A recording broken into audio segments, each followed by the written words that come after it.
안녕하세요. 사랑하는 남자친구와 결혼을 앞두고 있던 20대 여성입니다. 나이를 떠나 자기 체면과 자존심이 중요하지 않은 사람이 세상에 어디 있을까요?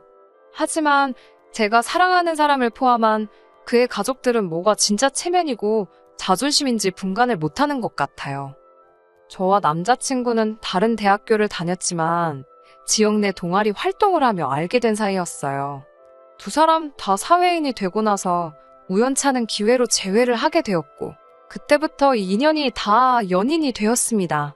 그리고 현재까지 쭉 만남을 이어오다가 결국 저와 남자친구 사이에 결혼 이야기까지 오고 가게 되었습니다. 남자친구는 안정적인 회사를 다니는 직장인이었고, 저도 제가 일하는 분야에서는 업계에서 최고라고 자부할 수 있을 만한 회사에 다니는 직장인이었습니다. 서로 벌이가 괜찮은 경제적인 뒷받침이 있었지만 제가 남자친구와 결혼 생각까지 만들게 된 가장 큰 이유는 따로 있었어요. 남자친구가 술을 입에도 되지 않는다는 점이었거든요. 제가 어렸을 적 저희 부모님이 IMF 직후에 많이 고생을 하셨습니다. 동네에 작은 메밀국 수집을 시작하셨는데 한참 가게가 자리를 잡고 있던 와중에 외국인 무면 허운전자에게 음주뺑소니 사고를 당하신 적이 있어요. 가해자는 사고 직후 어디로 도망간 건지 결국 붙잡지 못했고, 그때 저희 부모님은 다친 몸을 이끌고 장사를 하셨어야 했습니다. 지금은 지방에 분점까지 낼 정도이고 두 분 노후 준비까지 걱정 안 해도 될 정도로 성공하셨지만, 그때 두 분이 다친 몸 이끌고 고생하시던 모습이 기억에 남아서 그때부터 자제력을 잃고 술 마시는 사람들만큼은 정말 싫어했거든요. 남자친구도 말하길 할머니께서 과거의 시장에서 원단 장사를 하셨다며 이야기를 꺼냈어요. 수완이 엄청 좋으셔서 큰 돈을 버셨고 건물까지 있다고 하더라고요. 아버님하고 삼촌은 할머니 따라서 이 사업 저 사업 하고 계신다고 하고요. 남자친구의 경제적인 상황이나 배경이 저에게는 그렇게 고려해야만 할 상황이 아니었기에 과거 이야기에는 크게 신경을 쓰지 않았습니다. 저희 부모님도 사업을 하고 계시고 아직도 현역에서 뛰고 계시니 남자친구 가족들도 그런가 보다 했어요. 중요한 건 저나 남자친구가 아직 젊다는 것이고 둘 다 탄탄한 직장이 있겠다. 앞으로 잘 될 일만 있겠구나 싶었습니다. 이후로 반년쯤 지났을 무렵 남자친구가 할머님 정정하실 때 결혼해서 손주까지 안겨드리고 싶다며 저에게 정식으로 프로포즈를 해왔습니다. 그동안 제가 봐온 남자친구의 사람됨됨이와 그에 대한 믿음을 바탕으로 남자친구와 결혼을 약속하게 되었어요. 결혼 이야기가 오가기 시작하면서 처음으로 남자친구가 사는 곳에 가보게 되었습니다. 정식으로 인사를 드리러 간 자리는 아니었어요. 남자친구 아버님, 어머님께서 저를 한번 보고 싶다고 하셨다길래 간단하게 인사만 드리러 간 자리였습니다. 그런데 남자친구 집에는 제가 인사를 오기로 되어 있다고 하면서 남자친구의 부모님을 비롯해 할머님과 삼촌까지 모두 모여 계셨습니다. 예상과는 다른 상황에 당황했지만 절 반갑게 맞아주셨어요. 하지만 집에선 30분도 있지 않았고 다들 갈비가 먹고 싶다 하여 갈비집으로 이동하게 되었습니다. 갈비집에 가지 않았다면 저랑 남자친구는 지금도 한창 결혼 준비를 하고 있었을까요? 차라리 거기를 따라가게 된 게 다행이다 싶을 정도예요. 식당에 도착하니 아버님과 삼촌이 특히 신나 보이셨어요. 남자친구가 말하길 두 분 다 엄청난 애주가랍니다. 게다가 술 드시는 속도가 어찌나 빠르신지 무조건 원샷을 하시고 혀가 꼬부라질 때까지 드신다고요. 아버님이 애주가란 이야기를 듣고 나니 왠지 마음이 불편해졌습니다. 특히 혀가 꼬부라질 때까지 드신다는 말을 듣고 나니 영 찝찝하더라고요. 적어도 남자친구가 술을 마시지 않는다는 사실은 변함없었지만 두 분 다 가게까지 차를 끌고 오셨거든요. 대리를 부르시던가 할 거라고 생각했지만 애초에 술을 먹을 계획이셨다면 처음부터 택시를 타던가 하셨으면 좋지 않았을까 싶었어요. 말씀드렸다시피 예전에 저희 부모님이 음주운전 차량으로 인해서 큰 사고를 당하신 적이 있다 보니 저도 그렇고 저희 부모님도 술은 입에 대지도 않았고 술을 싫어했으니까요. 게다가 제 눈에는 말이 좋아해주가지 술 좋아하고 조절 못하는 사람들은 죄다 상종 못할 사람들처럼 보일 수밖에 없었습니다. 하물며 차까지 가져오셨으니 그 모습이 저한테는 좋게 보이지는 않았어요. 아무튼 이래저래 마음이 어수선해지려는 찰나 아버님께서 돼지갈비 6인분과 소주 5병, 맥주 3병을 시키셨습니다. 밑반찬이 깔리자마자 술을 같이 가져다 주시더라고요. 그러더니 대뜸 아버님께서 저더러 한 잔 따라보랍니다. 내키진 않았지만 한 잔 따라드렸어요. 그러자 이번엔 제 차례라면서 방금 아버님이 드시던 술잔에 잔을 직접 채우시더니 그걸 마시라고 제 앞에 내밀더라고요. 술을 저한테 권하시는 것보다도 지금 저걸 나보고 마시라는 건가 싶었습니다. 제가 술을 입에도 안 대고 싫어하는 걸 떠나서 제 잔에다 따라주는 것도 아니고 드시던 잔에다가 술을 채워 건네다니요. 암만실외에서 마스크를 착용하는 게 해제가 되었다고 한들 아직도 재채기만 해도 눈치가 보이는 이 시국에 잔돌리기를 하고 계시니 솔직히 기분이 엄청 나빴습니다. 저는 최대한 정중하게 술을 전혀 못한다고 설명을 드리면서 거절했어요. 하지만 아버님께서는 끈덕지게 저보고 어른이 주는 술은 먹어도 되는 거라면서 강요를 하셨습니다. 100번 양보해서 술 한 잔 마실 수는 있다고 쳐도 도무지 그 잔으로는 술을 마실 엄두가 나질 않았어요. 그래서 끝끝내 정말 죄송하다고 술이 몸에 안 받아서 마시질 못한다고 설명을 드리며 거절을 하게 되었습니다. 결국 아버님께서는 들고 계시던 소주잔을 테이블에 거의 던지듯 내려놓으시곤 인사드리러 왔다는 며느리감이 시애비 될 사람이 주는 술 한 잔을 안 마시냐며 짜증이 난다셨습니다. 당황한 제 손에 옆에 있던 삼촌께서 강제로 소주잔을 쥐어주시면서 그냥 한 잔 받으랍니다. 회사원이라고 들었는데 회사에서 기본적인 주도도 안 가르쳐주냐고 하시면서요. 주도가 뭔지도 알고 있고 적어도 저는 그렇게 배우진 않았거든요. 그리고 회사에서는 술을 싫어하는 저에게 억지로 술을 마시라 강요하지도 않고요.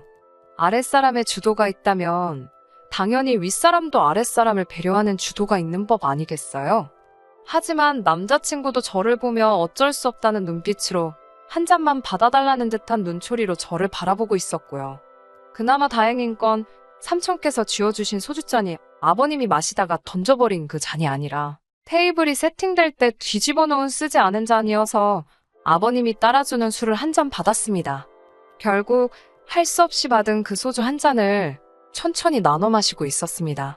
그런데 또다시 아버님께서 제 잔을 보시더니 잔이 너무 안 빈다고 뭐라고 하시더라고요. 대학교를 다닐 때도 직장 생활을 하면서도 저에게 그 누구도 술을 마시라고 강요하는 사람은 없었는데 남자친구 아버님께서 그런 스트레스를 주실 거라고는 상상도 못했네요. 그 와중에 어머님께서는 저에게 집게와 가위를 주시면서 술 안 마실 거면 차라리 이쪽으로 와서 고기라도 구우라고 하셨습니다. 이제 며느리도 생겼으니 자기도 식문호로 탈출하게 생겼다고 깔깔대시면서 제가 고기 굽는 것부터 한번 보겠다고 하시면서 말입니다. 며느리 덕분에 모처럼 밥 한 끼 편하게 먹겠다고 하시면서 말입니다. 차라리 아무 말씀도 안 하셨으면 아버님한테 당하고 있는 제가 보기 안쓰러워서 도와주셨다 좋게 생각했을 텐데 쓸데없는 사족을 붙이시니 솔직히 기분이 너무 안 좋았습니다. 제가 남자친구와 결혼을 약속한 건 맞지만 그래서 남자친구의 가족들에게 잘 보이고 싶은 마음도 진심이었지만 왜 이런 대우를 받고 있어야 하는지 도통 이해가 되지 않았어요. 게다가 어머님이 저에게 고기를 구우라고 한 그때 할머님까지 저에게 이런 건 시애미가 시키기 전에 네가 알아서 했어야 된답니다. 뭐 먹으러 오면 여자가 눈치껏 파릿파릿하게 움직여야 된다나요. 제가 잠시 어른들의 눈을 피해 남자친구에게 도와달라고 했어요. 그러자 남자친구가 한다는 소리가 자기가 지금 나를 도와주면 할머니 앞에서 손자체면이 말이 아니랍니다. 그러니까 그냥 저더러 하래요. 싹싹한 손자며느리라고 칭찬을 들을 수 있는 절호의 기회라나요. 저는 그런 칭찬은 필요 없다고 남자친구 쪽으로 집게와 가위를 밀어놓았습니다. 그리고는 할머님과 어머님의 매서운 눈초리를 못 본 채 외면하고 있었지요. 결국 고기는 남자친구가 구웠고요. 아버님께선 그 사이에 술 기운이 좀 오르신 듯 했어요. 가만히 저를 쳐다보시더니 잠깐 여기 옆으로 좀 와서 앉아보랍니다. 시아버지한테 고기쌈이나 하나 싸서 입안에 넣어주라고요. 그냥 간단하게 인사드리러 온 자리였는데 남자친구 가족들은 제가 무슨 며느리 자리 면접 보러 온 거라 착각하시는 것 같았습니다. 그렇다고 자리가 자리인데 제가 무조건 싫다고만 할 수도 없는 노릇이었고, 소주 한 잔 마시라고 하실 때부터 아버님 성질머리 고약한 건 이미 파악을 한 상태였잖아요. 거기서 뻐기고 있어봐야 목소리만 커지겠다 싶어서 쌈 하나 싸드렸죠. 그나마 다행인 건 원래 바라신 대로 입에는 넣어드리지 않고 그냥 드렸더니 그쯤 하면 됐다 싶은 모양새로 별말을 안 하시더군요. 그리고 나서 아버님께서도 며느리도 한입 해야지 않겠냐고 쌈을 싸서 주시길래 제 입으로 가져다 주기 전에 잽싸게 손으로 받아서 입에 넣었습니다. 그런데 그걸 보더니 아버님이 저한테 성질을 부리기 시작했어요. 저희 부모님이 저한테 식사 예절을 안 가르쳤냐고 합니다. 입에 안 넣어준 게 문제인가? 사주는 걸 손으로 받아먹은 게 문제인가? 왜 또 저러고 계시나 그렇게 생각하고 있었는데 어른을 앞에 두고 쌈을 그냥 먹는 게 어딨냐입니다. 뭔 소리를 하시는 건가 싶었는데 어른이 앞에 있으면 고개를 돌려서 먹는 게 당연하지 않냐고 하시는 거예요. 아까는 술 마시면서 주도 타령을 하시더니 쌈 싸먹을 때도 고개를 돌려서 먹어야 되는 쌈도가 따로 있는 거였나요? 생전 처음 들어보는 식사 예절에 저희 부모님까지 거들먹거리시니 기분이 굉장히 나빴습니다. 게다가 이번에도 역시 남자친구는 아버님이 저한테 언성을 높이고 있는 가운데 또 상황을 애써 못 본 척하고 있더라고요. 잘못한 게 없으니 그 앞에 죄송하단 말은 전혀 하고 싶지 않았어요. 그래서 가만히 있었습니다. 제가 굽히지 않고 있으니 아버님은 저한테 계속 큰 소리 치고 계시고 차라리 속으로는 제가 며느리감으로 불합격이 되었으니 결혼 허락을 안 하겠다고 여기서 이만 가보라고 해주셨으면 싶었습니다. 제가 제 발로 그 자리를 뛰쳐나갈 수도 있었지만 그때는 행여나 그게 예의 없는 행동이고 그로 인해 저희 부모님 얼굴에 먹칠을 하게 되지 않을까 싶어서 가만히 있었거든요. 제가 계속해서 아무 말도 없으니 아버님은 어디서 목각 같은 며느리감을 데리고 왔다며 당신은 나긋나긋한 여자가 좋으니 남자친구에게 결혼하면 저를 교육 좀 잘 시켜서 태도 좀 고치게 하랍니다. 술도 좀 배우고 주도도 배우고 기본 예절도 배워서 어른들 있을 땐 어떻게 해야 하는지 좀 배우라면서요. 게다가 어머님과 할머님까지 저더러 식당에 사람들도 많은데 시댁 어른들 체면도 생각 안 하고 싫다 소리만 계속하면 어쩌냐입니다. 옆 테이블 사람들이 저 때문에 당신들을 비웃고 있답니다. 남자친구한테도 너 사귀면서 남자친구라고 제대로 대접이나 받고 사귀었냐며 무안을 주시더라고요. 상황이 이쯤 되니 이미 저는 이 집구석에 잔뜩 질려버렸어요. 어떻게 집안에 정상적인 사람이 한 명도 없는 건지. 그나마 정상이라고 생각했던 남자친구마저 제가 처한 상황에 한마디도 나서지 않고 있으니 아무리 봐도 제가 이런 대우를 받는 게 당연하다고 생각하는 사람인 게 아닌가 싶었습니다. 차라리 결혼 이야기를 꺼내기 전에 나는 내 가족들이 먼저고 내 가족들이 너한테 어떠한 행동을 해도 너가 다 참아야 한다고 말해줬으면 애초부터 결혼하자는 말에 알겠다 대답하지 않았을 텐데 라는 생각이 들더라고요. 아니면 처음부터 자기 가족들이 하자가 있는 걸 알고 있었고 그 사실을 들키면 결혼하려 드는 사람이 없겠다는 확신을 가지고 있었던가? 그래서 어디 눈먼 여자가 있어서 운 좋게 결혼하면 다행이고 아니면 말고 하는 식으로 그런 게 아닐까? 남자친구 머릿속을 들여다볼 수는 없으니 제 생각에는 아무리 생각해도 둘 중에 하나밖에 없겠다고 생각했습니다. 술이 더 들어가자 아버님과 삼촌께서는 별 이야기를 다 꺼내시더라고요. 그리고 그 와중에 제가 미처 남자친구에게서 듣지 못한 이야기들도 있었습니다. 삼촌께서는 젊은 날 반복된 사업 실패로 신용불량자가 되었다는 이야기를 자랑처럼 하더라고요. 아버님도 사업을 하고 계시기는 하는데 마땅한 수입이 없으신 건지 싶었습니다. 그렇게 주고받던 이야기가 결국에는 조카 자랑, 자식 자랑으로 넘어가더라고요. 형님이 자식 하나는 잘 키웠다고요. 우리 집안 짊어지고 가는 모습이 장하다고 하시는 거예요. 그러면서 알게 된 충격적인 사실은 남자친구의 부모님은 물론 삼촌부터 할머님까지 전적으로 남자친구가 벌어오는 돈에 기대서 살고 있더라고요. 제가 온다고 해서 아버님 댁에 다른 분들이 오셔서 모인 게 아니셨고 그 집에서 다섯이 온 식구가 모여 살고 있었던 겁니다. 자세히는 모르겠는데 왕년에 잘 나갔을 때 이야기를 계속 꺼내시는 걸 보니 남자친구 말대로 할머님이 돈을 잘 버셨던 건 사실인 것 같지만 아버님이고 삼촌분이시고 두 사람이 사업으로 할머님 재산을 날려먹은 것처럼 보였어요.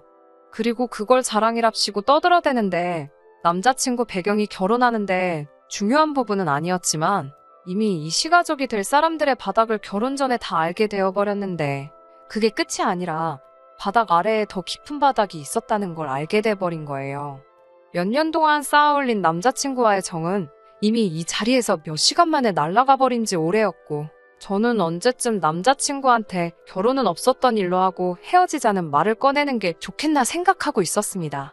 그 와중에도 남자친구는 제가 자기랑 결혼을 할 것이라 철석같이 믿고 있는지 자기가 가족들을 먹여 살리는 건 우리가 결혼을 해도 달라질 일이 아니라고 말하는 거예요. 어차피 저도 돈을 벌고 있으니 자기가 월급을 받아오면 애초에 그 돈은 없는 셈 치면 된다는 겁니다. 남자친구가 한 달에 300만 원을 번다고 치면 그 중에 150만 원은 없는 거다. 그러니 자기 월급이 애초부터 150만 원이었다 생각하라는 거예요. 그런 이야기를 아무렇지 않게 하는 남자친구보다 그 모습을 우리 아들, 우리 조카, 우리 손자 참 장하다 하는 표정으로 바라보는 남자친구 가족들을 보니 왠지 모르게 소름이 다 끼치더라고요. 저는 차라리 그날 일이 하늘이 제게 주신 기회라고 생각했어요.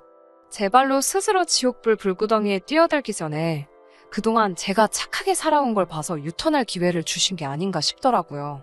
또 저희 부모님 싸잡아서 예의범절이 어쩌고 하는 게 듣기 싫어서 참았는데 이 말도 안 되는 자리에 1분이라도 더 있었다가는 저희 부모님이 저를 자존감도 없게 키우셨다 생각하지 않겠나 싶었습니다. 더 길게 말할 것도 없이 그냥 자리에서 일어나서 저는 이만 가보겠다고 하고 가게 밖을 나왔어요. 그러니 남자친구가 황급히 저를 쫓아나오더라고요. 그러면서 하는 말이 그렇게 그냥 가면 어떡하냐고 자기 가족들이 지가 푸대접을 받으며 산다고 오해하지 않겠냐고 하면서 그냥 갈 거면 계산이라도 하고 가라는 겁니다. 정말 태어나서 싸움 같은 거 해본 적이 한 번도 없는데 남자친구 저러는 꼬라지를 보고 있으니 열이 확 올라서 저도 모르게 뺨을 한 대 후려갈 켜버렸어요. 니네 가족들이 처먹은 걸 왜 내가 내냐고. 어차피 니들 가족이 너가 그러는 거 자랑스러워하는 것 같은데 니 돈으로 내라고 했어요. 그리고 결혼이고 나발이고 그런 게 문제가 아니라 앞으로 나한테 연락하지 말라 했습니다. 저랑 남자친구가 옥신각신하면서 주변이 시끄러워지니 남자친구 가족들도 무슨 일인가 하고 따라 나오더라고요. 마음 같아서는 당장 택시 타고 집으로 가려고 했습니다. 분위기가 험악하니 그제서야 제 눈치를 보면서 누구 하나 나서지 못하는 와중에 남자친구 삼촌분이 해결을 한답시고 나서는 거예요. 현은 완전히 꼬부라져서 저보고 오늘 욕봤다면서 원래 시댁 식구들이 어렵고 힘든 거라고 시간이 지나면 익숙해질 거라고 하더라고요.